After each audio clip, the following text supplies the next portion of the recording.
Hello, Magic players and collectors. Welcome to the Land Library. I'm your librarian, and in this episode of Latest Loadout, I'm covering my first backlog set, Modern Horizons 3.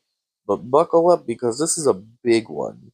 Modern Horizons 3 was a huge set that released on June 14th, 2024, and is a non-standard set. You probably could have guessed by the name Modern Horizons 3 that this is a set specifically for the modern format, but that makes these cards not legal for standard, obviously are good to go in modern, and pretty much everything that comes out is always okay in commander. Like usual, the first on the list of returning lands is the basics. There's a lovely set of normal basics as well as some full arts featuring Eldrazi in the backgrounds, and a set of ripple foils too. These do have different set numbers, so they're technically different prints, but they share the same art as the normal basics, they're just ripple foil. There's also a wastes, but that's over in the commander reprints. Next up is the classic fetch lands. We've got Bloodstained Mire, Polluted Delta, Windswept Heath, Wooded Foothills, and Flooded Strand. These all do the same thing, just with different colors. They all tap, pay 1 life, and sacrifice to look through your library for one of their corresponding basic land types. And this is basic land types, not basic lands. All of these are coming in with 4 prints. We've got the regular print, extended art, borderless, and retro frame prints. And then there's Nesting Grounds. This can tap for a colorless, or pay 1 mana and tap to move a counter between 2 of your permanents. This also has a retro frame. And then onto a classic, Phyrexian Tower. Originally printed in Urza's Saga all the way back in 1998, this is an iconic card. This legendary land can tap for a colorless, or tap and sacrifice a creature to make 2 black mana, rocking great new art and even cooler borderless version art. And in the same vein, Deserted Temple got a reprint. Deserted Temple can tap for a colorless or pay 1 mana and tap to untap a different land. This card had a reskin in the Lord of the Rings Commander, but otherwise has only been printed once in its original set Odyssey from 2001. And it even has an Odyssey watermark as a reference to this fact. But Deserted Temple isn't the only Odyssey land getting a reprint. Cephalid Coliseum is also making its return. This land taps and deals 1 damage to yourself to make a blue mana, along with having a threshold effect. Threshold is a condition met by having 7 cards in your discard, and this particular ability is to pay a blue, tap and sacrifice Cephalid Coliseum to have a target player draw 3 and then discard 3. In addition, Barbarian Ring, also originally from Odyssey, got a reprint. This also taps and does a damage to yourself, but for a red mana this time. It also has a threshold ability, this one being a 1 red, tap and sacrifice to do 2 damage to any target. That's it for the ones in packs, but there still is the commander cards. Starting off these commander lands, we've got Basilisk Gate. This, of course, is a gate, and it can tap for a colorless, or at the cost of 2 generic, you can tap and add XX to target creature until end of turn, where X is how many gates you control. But this ability is stuck at sorcery speed, so you can only use it on your own turn. I really like this art, and I think it's way better than the original art for this card. This next one is a bit surprising, but Cloudpost actually got a reprint here. Cloudpost is a locust land and is pretty simple. It comes in tapped, and it taps to make a colorless mana for every locust in play, yours and your opponent's. You might be wondering why this is in this section since it does not have new art, which is usually what gets a card out of the rapid fire, but this is the first time it's been printed with the postmodern card frame. This, of course, is not a huge difference, but it's more than just the set symbol, so I decided to put it in here. Also, interestingly, despite the set being specifically intended for modern, they didn't unban Cloudpost for modern. Although I suppose this is the commander cards, not the main set, so that's why. But whatever. Cloudpost's sibling, Glimmerpost, also makes an appearance here, the first time it's ever been reprinted. Glimmerpost taps for a colorless and gives you life equal to the number of locusts in play when you play it.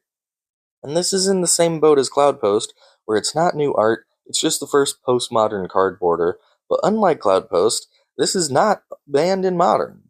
Next up in the Commander reprints is Eldrazi Temple. This land can tap for a colorless or can tap for two colorless with the stipulation that that mana can only be spent on casting or playing abilities of colorless Eldrazi creatures. And Eldrazi Temple is in here for the typical reason, new art. And then we get to Forgotten Cave. This land comes in tapped, can tap for a red, and has cycling for one red. Forgotten Cave is a really random card to give new art to, but hey, I'm not complaining. It's really nice art.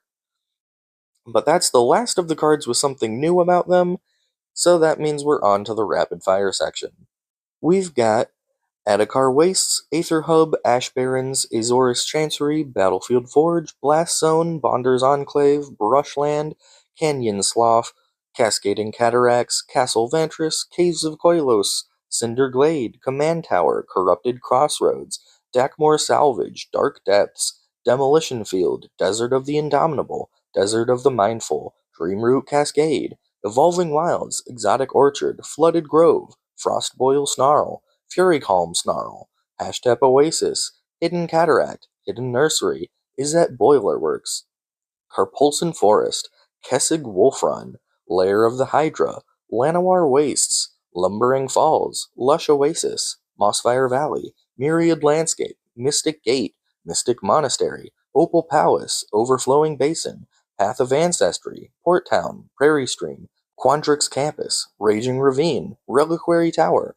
Riveteer's Overlook, Ruins of Oron Reef, Savage Lands, Secluded Courtyard, Shadowblood Ridge, Sheltered Thicket, Sheevan Reef, Shrine of the Forsaken Gods, Simic Growth Chamber, Simic Guildgate, Smoldering Marsh, Spawning Bed, Sulphurous Springs, Tainted Peak, Tainted Wood, Tectonic Edge, Temple of Abandon, Temple of Enlightenment, Temple of Epiphany, Temple of Malady, Temple of Malice, Temple of Mystery, Temple of Silence, Temple of Triumph, Tendo Ice Bridge, Terramorphic Expanse, Thespian Stage, Thornwood Falls, Tomb of the Spirit Dragon, Tranquil Thicket, Unclaimed Territory, Underground River, Urza's Mine, Urza's Power Plant, Urza's Tower, Vesuva, Vineglimmer Snarl, Viridescent Bog, Volatile Flat, Yavimaya Coast, and Yavimaya Cradle of Growth. Okay, so this is not something I expect to say again anytime soon, or ever even, but this set introduces a new basic land. Yeah, you heard that right. There's a new, never before printed basic land in this set. Snow covered wastes. This is not an entirely new concept. Wastes isn't new, and snow covered lands are certainly not new either. But this is the first time that this one in particular has been printed. And funnily, that also means that Snow Covered Wastes is the only basic land that wasn't standard legal at its first printing. Regular Wastes isn't currently standard legal either, but it was when it was first printed. It just hasn't been printed in a standard set in a while. And next up is the Landscapes. These are a group of 10 cards that all do the same thing, just with different colors. That being tap for a colorless or tap and sack to search the deck for a basic land of one of their three listed colors, and cycling for the cost of mana of those same three colors. So these include Bountiful Landscape, Deceptive Landscape, Contaminated Landscape, Foreboding Landscape, Perilous Landscape, Seething Landscape, Shattered Landscape, Sheltering Landscape, Tranquil Landscape, and Twisted Landscape. Additionally, Tranquil Landscape and Twisted Landscape both have a ripple foil print. Not sure why these two and only these two have them, but only these two have them. And then, in an even bigger group, this time 20 cards, is the Flip Lands. These are all double-sided cards with a land on one side and something else on the other, but there's no way to switch between them in-game, so you have to choose beforehand while you're deck building which side you want to use. Obviously, I'm just going to cover the lands, but I will put both sides on screen, so if you want to see what they do, they'll be there, you can read them. These include a set of 10 dual colors that enter tapped, and a set of 10 single colored lands that enter tapped unless you pay 3 life. And that's all they do. They're very basic, very simple. Interestingly, each monocolor also gets 2 of these, despite that there's literally no difference at all in the effect, only the art. And these include Inundated Archive, Orderly Plaza, Burnwillow Clearing, Haven of the Harvest, Crackling Falls, Old Growth Grove, Legion Stronghold, Age-Graced Chapel, Drowned Jungle, Sanguine Morass, Garden of Freylease, Tanglespan Bridgeworks, Volcanic Fissure, Mystic Peak, Fellmire, Boggart Bog, Soporific Springs, Hydroelectric Laboratory, Witch-Blessed Meadow, and Razorgrass Field. There's one more cycle of lands, which are monocolored lands that come in tapped unless you control their corresponding basic land types, can tap for one of their color, and all have a third effect that's unique to them, and is all based around like different keywords. Starting with Shifting Woodland in green, this land's unique effect is a Delirium effect. For 2 generic and 2 green, it copies a target permanent in your graveyard until end of turn. For those unfamiliar with the Delirium keyword, it means there must be 4 or more different card types in your graveyard before you can activate the ability. Moving on to Arena of Glory in red, this land's unique effect is to pay a red, tap, and exert to add 2 red mana, and if you spend that mana on casting creatures, they gain haste. Once again, for those unfamiliar with the keyword, exerting a card means it doesn't untap on your next untap step, but afterwards it just goes back to normal. So, in essence, it takes 2 turns to untap it. Then in black, we've got Spymaster's Vault. This land's unique effect is to pay a black and tap to have target creature connive X, where X is the number of creatures that died this turn. And of course, the connive keyword is the player draws X cards, then discards X cards, and adds a 1/1 counter to the conniving creature for each non-land card that was discarded. Next up in blue, we've got Archway of Innovation. This land's unique effect is to pay a blue and tap to give the next spell you cast Improvise. Improvise is a keyword that lets you tap artifacts to pay for mana, each artifact tapping for 1 generic. And lastly, in white, we've got Monumental Henge. This land's unique effect is to pay 2 generic and 2 white, and tap to look at the top 5 cards of your library, and you may reveal a historic card, and then put it in your hand, and put the rest on the bottom of your deck in a random order. And you guessed it, it's time for another keyword explanation, although historic is actually not like a keyword, but rather like a batching term, like permanent is. It refers to cards that are artifacts, legendaries, or sagas. And after that, we've got a bit of a simpler one, Urza's Cave. This has the typical tap for colorless, or for 3 mana and a tap and sack, you can search your deck for a land, any land, put it in play, tapped, and shuffle. It's pretty cool seeing a new Urza's land. It's been a couple years since the last one, and this is a pretty nice, like, generic fetch land. And last but not least, Ugin's Labyrinth. This land, when played, can exile a 7-mana colorless card from your hand, and then you can tap for a colorless, or 2 colorless, if there's currently a card that's been exiled by Ugin's Labyrinth. In addition, you can tap Ugin's Labyrinth to just return the exiled card to your hand. And although I did just say last but not least, that was really just the lands in packs, because there's actually 5 new lands in the commander set too. Normally, all of the commander lands are up in the returning lands section, but not this time. All 5 of these have a regular and extended art version, but otherwise don't really have any common traits. Starting off with Talon Gates of Madara, this is a gate that, when played, phases out a creature, which basically just makes it not exist until its next untap step, where it returns exactly as it was. And then it can tap for a colorless, or pay 1 and tap for a mana of any color, and a non-tapping ability where you can pay 4 to play another Talon Gates of Madara from your hand, which does not count as your land drop per turn. Then we've got Sunken Palace. This land is a cave that comes in tapped and can tap for a blue, or pay 1 a blue, tap, and exile 7 cards from your graveyard to make a single blue mana, which seems a little counterproductive, but when that mana is used, it copies the spell or ability that it was spent on. Next up, Planar Nexus.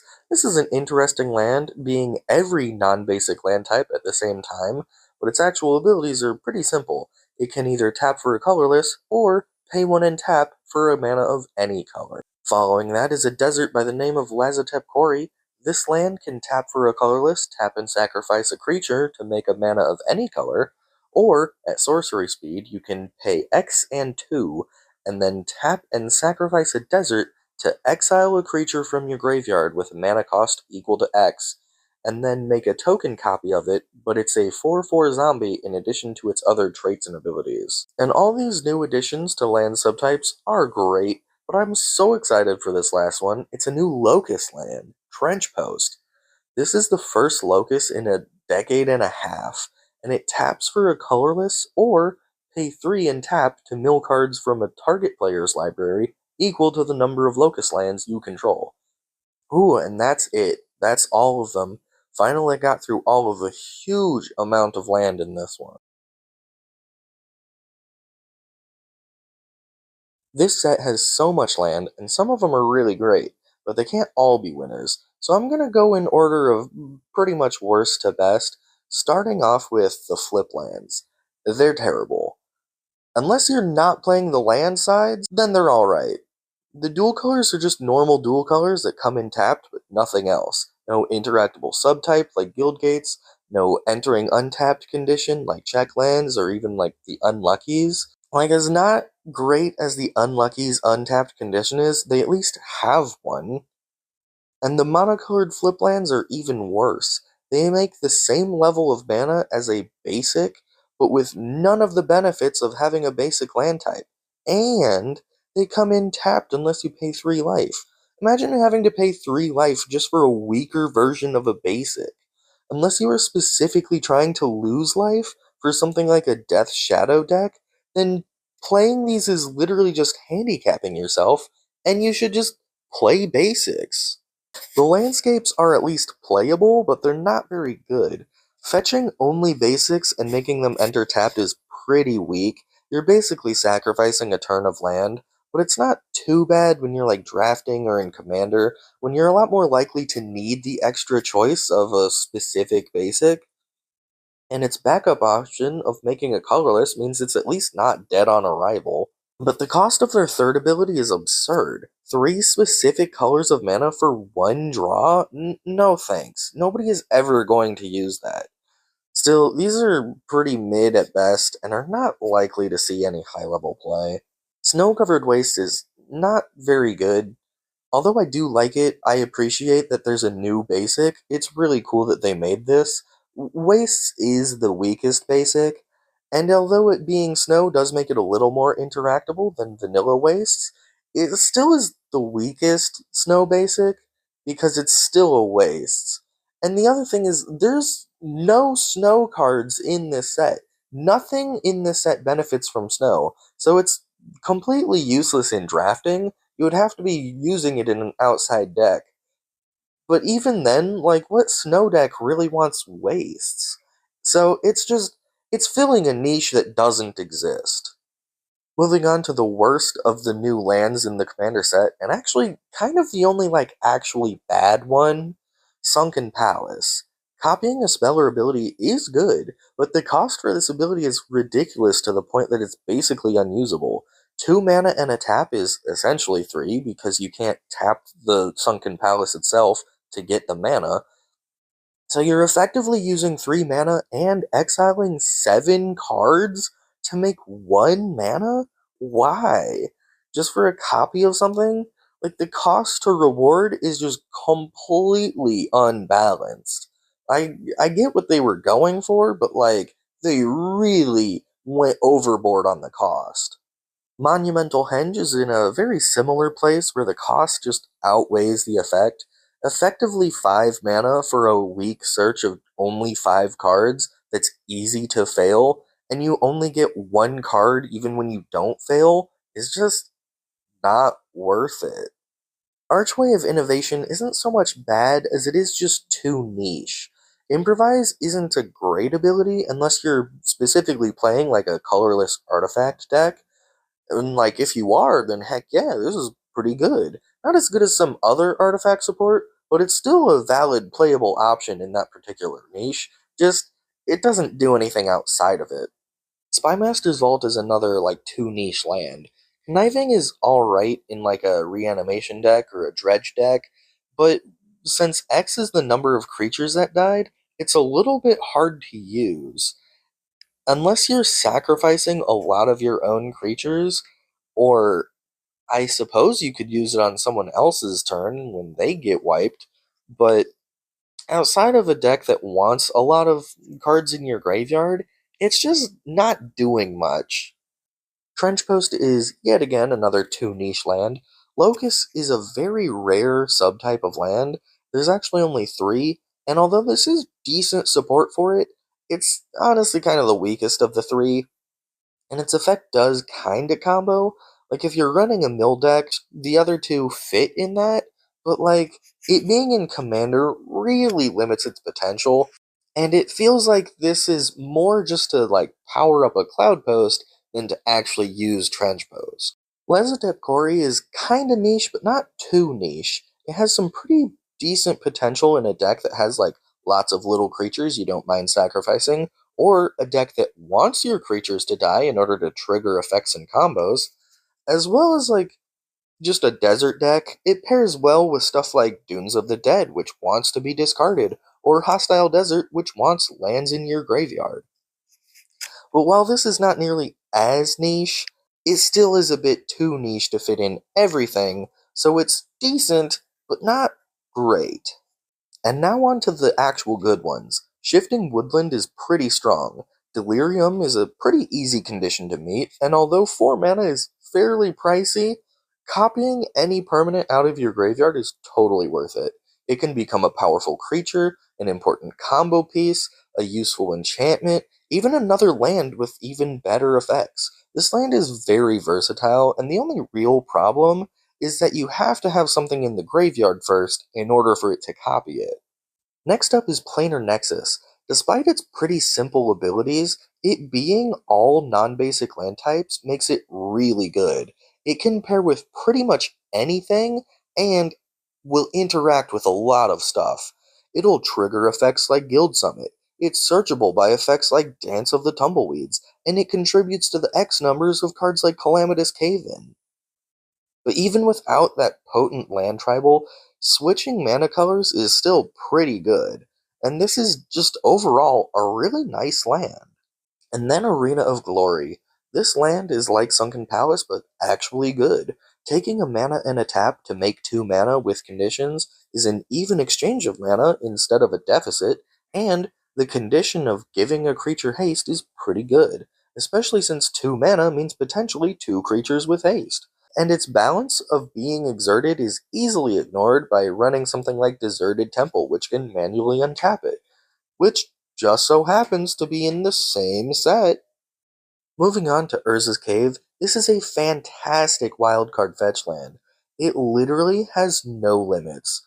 Most fetch lands are limited to a basic type, or like a specific subtype, but Urza's Cave is like, you want Boseiju, you want Gaia's Cradle, Wasteland, Ancient Tomb, Nykthos, Cavern of Souls, you want a Tolarian Academy? I got you, fam. And for the low cost of 3 mana, you can just literally get anything you want. So Urza's Cave itself doesn't do anything especially powerful, but is one of the strongest enablers of more powerful lands.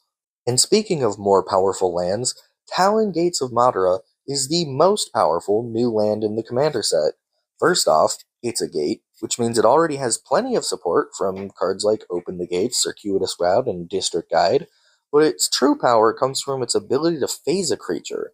You can use it defensively to protect something important, or offensively to bypass your opponent's defense. But either way, a phase out for basically free is incredibly strong, and it can even bring another copy for 4 mana, ignoring your land drop, meaning you could play a different land and a Gates of Madara in one turn without even playing in green. And finally, the most powerful land in the set, Ugin's Labyrinth. This is clearly an Eldrazi land, like it has Ugin in the name, and it deals exclusively with colorless cards and colorless mana. But it's a pretty good Eldrazi land. It pairs really well with Devourer of Destiny to set up a powerful starting hand, and making 2 mana per turn, and coming in untapped, making this available on turn 1 is a massive advantage. It's super safe to exile with, since Ugin's Labyrinth can just return whatever you exiled once you have enough mana to play it. And historically, lands that produce multiple mana are brokenly good, but usually take a few turns to get going, while Ugin's Labyrinth tops out at its 2 mana on turn 1. 2 mana on turn 1 is just a crazy start, and I'm honestly not sure how long Ugin's Labyrinth will last before getting banned. Like, it might not get banned, but I think this has very high banning potential. For the scores, unfortunately, it's a 0 out of 5 for Standard. There's some really powerful lands that would do really well in Standard, and I want to give it some points, but this set is not Standard legal, so it's a 0. For Commander, a solid 4 out of 5. A lot of the lands in this set are made better in Commander, and there's even a few, like specifically Commander lands. But some are bad in every format, and the most powerful land, Ugin's Labyrinth, actually becomes less reliable, so it's a bit worse in Commander, and I have to take away a point for that at least. For the theme, like a 1 out of 5. This set practically has no theme whatsoever. It just has things jumbled all over the place. The one thing that seems a little bit themed is like there's a lot of Eldrazi influence. There's a few Eldrazi lands, the full art basics feature Eldrazi, and there's even just like some general colorless support.